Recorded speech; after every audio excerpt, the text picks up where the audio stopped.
sa ga re ni sa pa ni pa sa ni sa pa ni pa ga re ga sa re ni sa ga ma ni sa ga ma ni sa ga ma pa pa pa pa pa pa pa pa pa ga ma pa re ni da pa ga ma sa ni da pa ma ga ma pa ni pa ma pa ni pa ma ga ma sa ga ni pa ga ma ga re sa ni pa ga ma ga re sa ni pa ga ma ga re sa ma ga re sa ma ga re sa ma ga re sa ga re sa ga re sa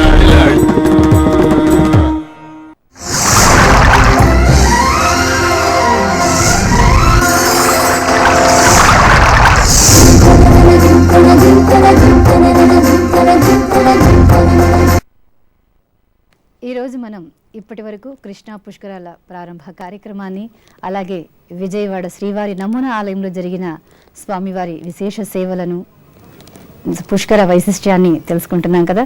మరి అదే క్రమంలో మన నూతన రాజధాని అమరావతిలో జరుగుతున్న పుష్కర విశేషాలను వీక్షిస్తూ, అలాగే అమరావతి గురించి, పుష్కర విశేషాలను గురించి తెలుసుకుందాం. అమరావతి చాలా ప్రశస్తమైనటువంటి, అతి దీర్ఘమైన చరిత్ర కలిగినటువంటి ఆంధ్రదేశంలోని ఒక విశిష్టమైనటువంటి పట్టణం అది. ఈ రోజున మన యొక్క ఆంధ్ర ప్రియతమ ముఖ్యమంత్రి వర్యులైనటువంటి నారా చంద్రబాబు నాయుడు గారి యొక్క ఆధ్వర్యంలో, వారి యొక్క దృఢదీక్షకు ప్రతీకగా నవ్యాంధ్ర రాజధానిగా రూపుదిద్దుకుంటున్నది ఈ అమరావతి నగరం. ఈ అమరావతి నగరం ఒక్కసారి చరిత్రలో కనుక మనం వెళ్ళినట్లయితే 2000 సంవత్సరాలకు పూర్వం మన యొక్క ఆంధ్రదేశాన్ని పరిపాలించినటువంటి రాజవంశావళిలో తొలి రాజవంశావళి శాతవాహనుల ఏలుబడిలో చక్కగా మంచి ఉత్తమమైనటువంటి రాజధాని నగరంగా లోకానికి ప్రసిద్ధి చెందినటువంటి నగరం అమరావతి నగరం. ఆనాడు ధరణికోట అని, ధాన్యకటకం అని అనేక పేర్లతో వ్యవహరింపబడుతూ ఉండేటువంటి ప్రాంతం ఇది. ఇటువంటి ఈ అమరావతి నగరం ద్వారానే బౌద్ధుల యొక్క ఆ బౌద్ధ మతం యొక్క శ్రేష్టత సమస్త లోకానికి కూడా వ్యాప్తమైంది. విదేశాలలో ప్రసిద్ధి చెందింది అంటే ఈ అమరావతిలో అక్కడ ఏర్పరచబడినటువంటి పీఠాల ద్వారా. అటువంటి దివ్యమైనటువంటి శాతవాహనులలో గౌతమిపుత్ర శ్రీ శాతకర్ణి యొక్క ఏలుబడిలో ఈ ధరణికోటగా పిలువబడినటువంటి ఈ అమరావతి నగరాన్ని తిరిగి ఈ చంద్రబాబు నాయుడు గారి యొక్క, మన యొక్క ముఖ్యమంత్రి వర్యుల యొక్క ఈ మార్గదర్శనంలో చక్కగా ఒక నవ్యాంధ్ర రాజధానిగా తీర్చిదిద్దబడేటువంటి ఈ నగరంలో ఈ రోజున మనం ఈ పుష్కర శోభను తిలకిస్తూ ఉన్నాం. ఈ పుష్కర సమయంలో మనం తీసుకునేటువంటి సంకల్పంలో ఒక సంకల్పంగా మన యొక్క ముఖ్యమంత్రి వర్యులు తీసుకున్నటువంటి ఆ దీక్ష సఫలం కావాలని, మన ఆంధ్రులందరికీ కూడా ఇది ఒక చక్కటి రక్షా కవచమైనటువంటి రాజధానిగా వెలసిల్లాలని, ఆ కృష్ణానదిని, కృష్ణవేణి నది యొక్క అనుగ్రహాన్ని మనం పొందేలాగా మనం అందరం సంకల్పం తీసుకుని స్నానం చేయడం అనేటువంటిది కూడా మంచి విషయం ఇది. కనుక ఇంత ప్రశస్తమైనటువంటి ఈ అమరావతి నగరంలో ఆ కృష్ణా తీర వైభవాన్ని మనం తిలకిస్తూ ఉన్నాం. అక్కడ భక్తులందరూ కూడా ఈ పుష్కర స్నానాలకు సమాయత్తమై ఉన్నారు. ఆ పుష్కర స్నానాల విశేషాలను గురించి మనం ముందు నుంచి చెప్పుకుంటూ ఉన్నాం ఇప్పటిదాకాను. ఇక్కడ పుష్కర స్నానాల్లో మనకి అర్ఘ్యం అనేటువంటి దానికి చాలా ప్రాశస్త్యం ఉన్నదని మనకు తెలిసినటువంటి విషయమే. ముందు గంగానదికి, ఆ తర్వాత కృష్ణానదికి, ఆ తర్వాత పుష్కరునికి, ఆ పైన ఈ త్రిమూర్తులకు బ్రహ్మ విష్ణు మహేశ్వరులకు కూడా అర్ఘ్యం ఇచ్చేటువంటి ప్రకారాలని మనం తెలుసుకున్నాం. ఆ క్రమంలోనే ఇప్పుడు ఇంద్రాది దేవతలు ఎవరైతే ఉన్నారో వారికి అర్ఘ్యం ఇవ్వడం కోసం ఇంద్రాద్యాః వసవో రుద్రాః సాధ్యాః విశ్వే తథాశ్వినౌ సానుగాశ్చ సురాః సర్వే గృహ్ణన్త్వర్ఘ్యం మయార్పితం అని చెప్పాలి. ఇక్కడ ఇంద్రాద్యాః అష్టదిక్పాలకులు, ఇంద్రుడు, అగ్ని, అదేవిధంగా యముడు, నిరుతి, వరుణుడు, వాయువు, కుబేరుడు, ఈశానుడు అనేటువంటి అష్టదిక్పాలకులకు అర్ఘ్యాలను ఇవ్వాలి. ఆ పైన ఏకాదశ రుద్రులకు, ద్వాదశ ఆదిత్యులకు, అష్టవసువులకు, వీరందరికీ కూడా అర్ఘ్యాన్ని ఇవ్వాలి. ఆ పైన మునయో వాలకిల్యాద్యాః సప్తచైవ మహర్షయః తే గృహంతు మయా దత్తం అర్ఘ్యం కన్యాగతే గురౌ. ఈ కన్యారాశిని ప్రవేశించినటువంటి ఈ గురునితో కూడుకున్నటువంటి ఈ పవిత్రమైనటువంటి ఈ సమయంలో మహర్షులందరికీ, వాలకిల్యాదులకు, అలాగే సప్త మహర్షులకు, వీరందరికీ కూడా నేను అర్ఘ్యాన్ని సమర్పిస్తున్నాను. నేను సమర్పించేటువంటి అర్ఘ్యాన్ని ఆ మహర్షులు కూడా స్వీకరించాలి అని. ఈ శ్లోకం కనుక మనకి కంఠతః రాకపోయినప్పటికీ మనం ఆ భావాన్ని మనసులో పెట్టుకుని ఈ మహర్షులందరికీ అర్ఘ్యాన్ని సమర్పించుకోవచ్చు. అదేవిధంగా ఈ సనక సనందాదులకు కూడా మనం అర్ఘ్యాన్ని ఇస్తాం. ఇలా అర్ఘ్యాలు ఇచ్చిన తర్వాత కృష్ణా పూజ, కృష్ణానదిని పూజించాలి. తర్వాత పంచోపచార పూజా విధానంలో పుష్కరునికి పూజను చేయాలి. అలాగే పంచోపచార విధానంలో మనకు బృహస్పతికి కూడా పూజ చేయాలి. గురు పూజను కూడా చేసిన తర్వాత ఈ విధమైనటువంటి ఈ దేవతా అర్చనం, దేవతా పూజనం చేశాక అప్పుడు కృష్ణవేణి నదిలో మనం ప్రవేశించేటువంటి సమయంలో కృష్ణవేణి నమస్తుభ్యం సర్వపాప ప్రణాశిని త్రిలోకీ పావన జలే రంగతుంగతరంగిణి అని మనం ఈ స్నాన విధి అనేటువంటిదంటే అక్కడ అతి దీర్ఘకాలం కాలయాపనం చేయడం కాదు. మనం చేయాల్సినటువంటి పని ఏమిటంటే 3 శ్లోకాలు, 3 మునకలు, అవి చాలా ముఖ్యం మనకి. ఆ పైన తండోపతండాలుగా వచ్చేటువంటి మిగిలిన జనాలకు కూడా, ప్రజావళికి, భక్తజనావళికి మనం అవకాశం ఇవ్వాలి. అందుచేత ఈ ప్రశస్తంగా 3 సార్లు మునక వేయడం అనేటువంటిది స్నానంగా చెప్పబడుతున్నది. మొదటిసారి మునక వేసేటప్పుడు మనం ఆ కృష్ణానదికి నమస్కారం చేసుకుంటూ కృష్ణవేణి నమస్తుభ్యం సర్వపాప ప్రణాశిని త్రిలోకీ పావన జలే రంగతుంగతరంగిణి అని ఆ కృష్ణానదిని మనం కీర్తించాలి. హే కృష్ణవేణి, నీకు నమస్కారం అమ్మ. నీవు సమస్త పాప ప్రణాశినివి. అదేవిధంగా త్రిలోక పావన జలం, నీ యొక్క జలాలు ముల్లోకాలని పవిత్రం చేసేటువంటి జలాలు అవి. అలాగే నీవు రంగతుంగ తరంగిణి, కృష్ణవేణి తరంగ మాలిక అనేటువంటిది చాలా ఉత్తుంగ తరంగ మాలికతో కూడినటువంటిది అనమాట. మంచి ఉవ్వెత్తున లేచేటువంటి తరంగాల యొక్క ఆ హోయలు, అది ఆకర్షణీయంగా ఉంటుంది, హృదయంగా ఉంటుంది. అటువంటి ఆ జలమాతమైన ఓ నదీమ తల్లి, నీకు నమస్కారం అమ్మ అని మనం ఆ కృష్ణవేణిని కీర్తించాలి. అలాగే సహ్య పాదోద్భవే దేవి శ్రీశైలోత్సంగగామిని కృష్ణవేణీతి విఖ్యాతే మమ పాపం వ్యపోహయ. తొలిసారి మునక వేసేటప్పుడు ఈ శ్లోకం చదువుకోవాలన్నమాట.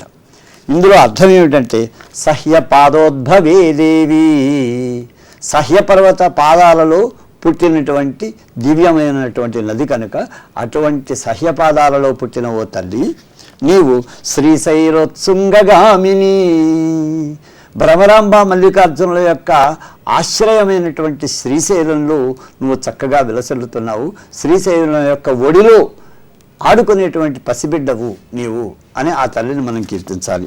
కృష్ణవేణీతి విఖ్యాతి, కృష్ణానది వేణి నది రెండూ కలిసిన తర్వాత వచ్చినటువంటి ప్రవాహం ఏదైతే ఉన్నదో అది శ్రీశైలం చేరుకుంటూ ఉన్నది. కాబట్టి అక్కడ నీవు కృష్ణవేణిగా నీవు అందరికీ ప్రసిద్ధురాలు అయినావు.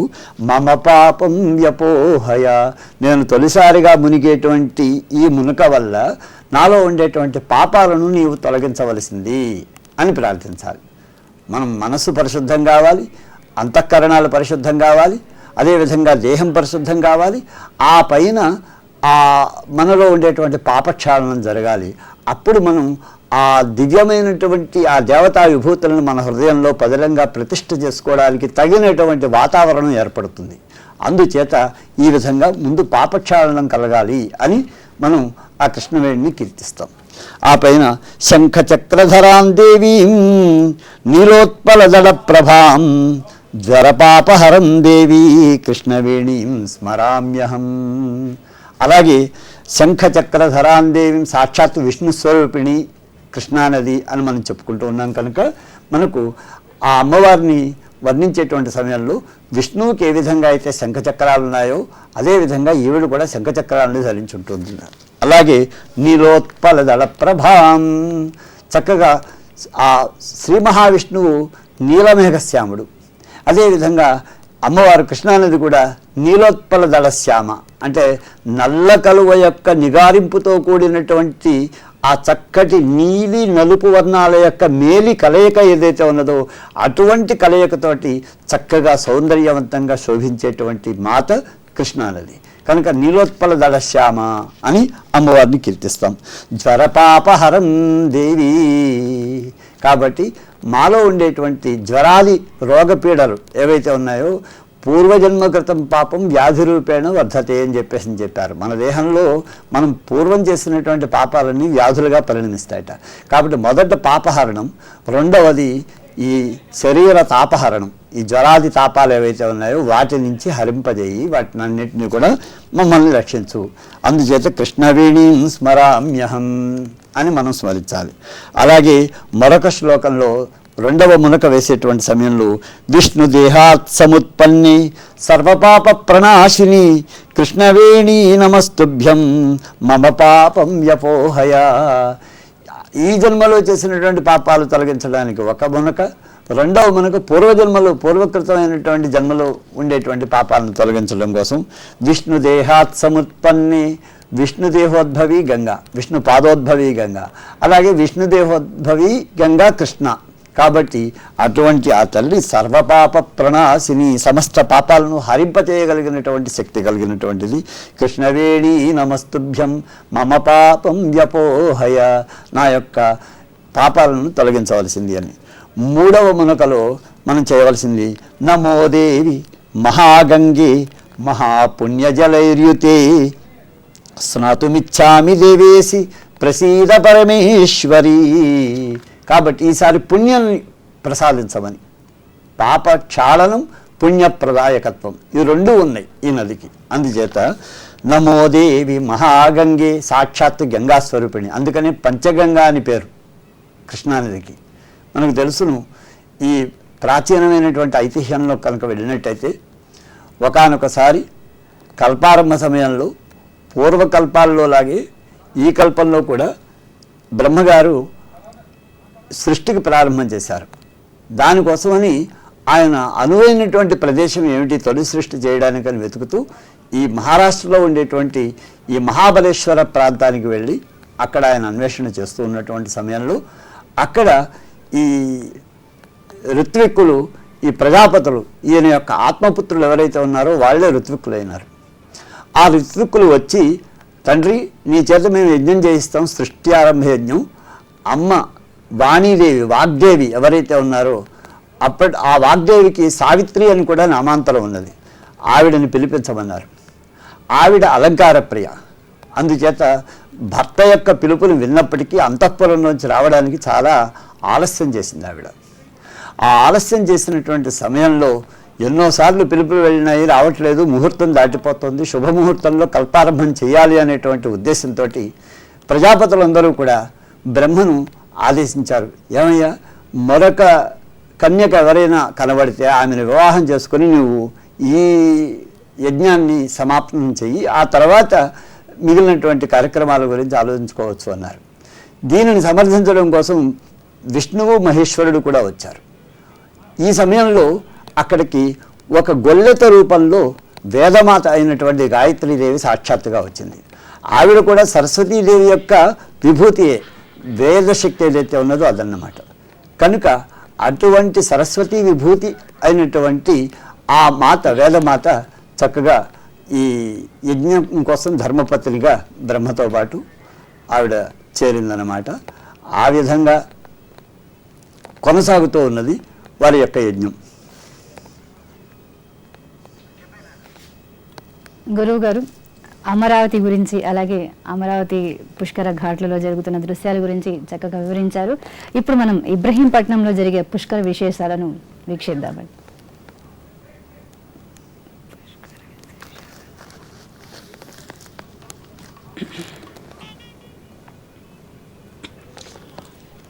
కృష్ణా పుష్కర వైభవం, కృష్ణా పుష్కరాల వైశిష్యం అంగరంగ వైభవంగా కొనసాగుతూ ఉండగా ప్రస్తుతం మనం ఇబ్రహీంపట్నం ఘాట్ల వద్ద ఉన్నాం. ఇబ్రహీంపట్నానికి ఒక ప్రత్యేకత ఇప్పుడు కనపడుతూ ఉన్నది. ఏంటంటే కృష్ణా గోదావరి సంగమం జరిగినటువంటి చోటుగా ఇక్కడ పేర్కొనవచ్చు. విజయవాడ మహానగరానికి అతి సమీపంలో, అతి చేరువలో ఉన్నటువంటిది ఇబ్రహీంపట్నం. ఇక్కడ కృష్ణానది చాలా ప్రశాంతంగా ప్రవహిస్తూ ఉంటుంది. ఇదే సందర్భంలో ఇక్కడ నదుల సమాగమంలో నదుల సమ్మేళనంలో విశేషంగా గోదావరి నది వచ్చి ఇక్కడ కృష్ణానదిలో కలిసినటువంటి సంగమంగా దీన్ని చెప్పుకోవచ్చు. అందుకని ఈ క్షేత్రానికి విశేషమైనటువంటి ప్రాధాన్యత లభించింది. కృష్ణానది జలము నీలివర్ణంలో ఉంటుంది, గోదావరి నది జలము గోధుమ వర్ణంలో ఉంటుంది అని పౌరాణిక నేపథ్యం. ఈ రెండు సమ్మిళితమైనప్పుడు ఇక్కడ ఒక విశేషతను సంతరించుకోవడం జరిగింది. ఆ విధంగా ప్రస్తుతం మనం ఇబ్రహీంపట్నంలో ఉన్నటువంటి ఘాటుల్లో మనం ఆ వైభవాన్నంతా వీక్షిస్తూ ఉన్నాం. కృష్ణం వందే పుష్కరం కార్యక్రమంలో భాగంగా మంగళగిరి ఆలయాన్ని వీక్షిద్దాం.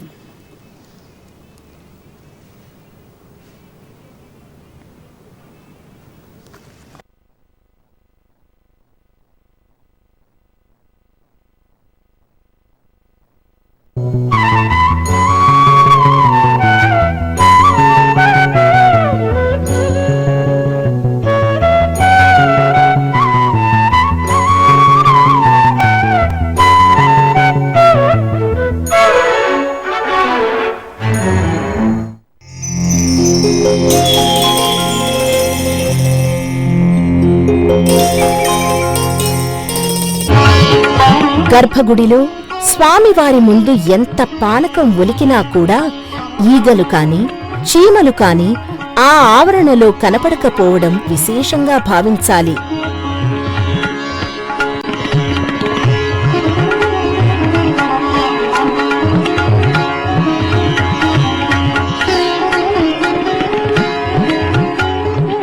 కృతయుగంలో స్వామివారికి తేనె, ద్వాపర యుగంలో నెయ్యి, త్రేతాయుగంలో పాలు సమర్పిస్తే కలియుగంలో పానకాన్ని నైవేద్యంగా భక్తులు సమర్పిస్తున్నారు. పానకాల లక్ష్మీ నరసింహస్వామి దేవాలయంలో నిర్వహించే బ్రహ్మోత్సవాలు అత్యంత విశిష్టమైనవి. ఫాల్గుణమాసంలో 11 రోజుల పాటు జరిగే బ్రహ్మోత్సవాల్లో పెద్ద సంఖ్యలో భక్తులు పాల్గొంటారు.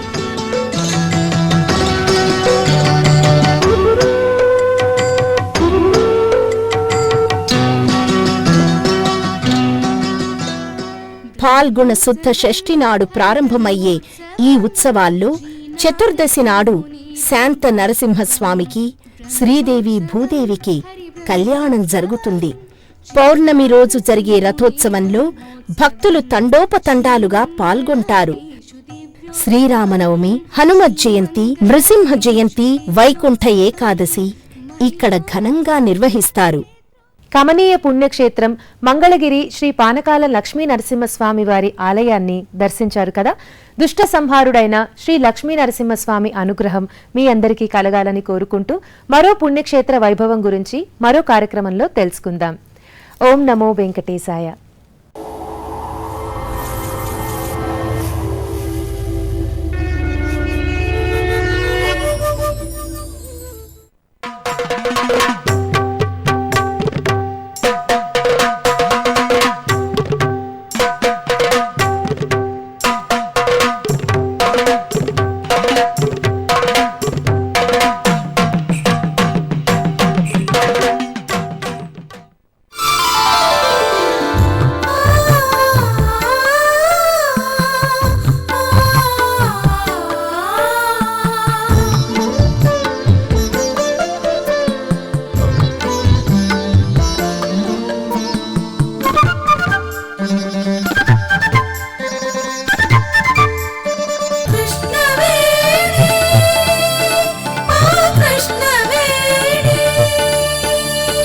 వైష్ణవివో కౌశినివో నడచిన నారాయణివో సహ్యకుమారి మహాబలేశ్వరి భూకైలాసఝరీ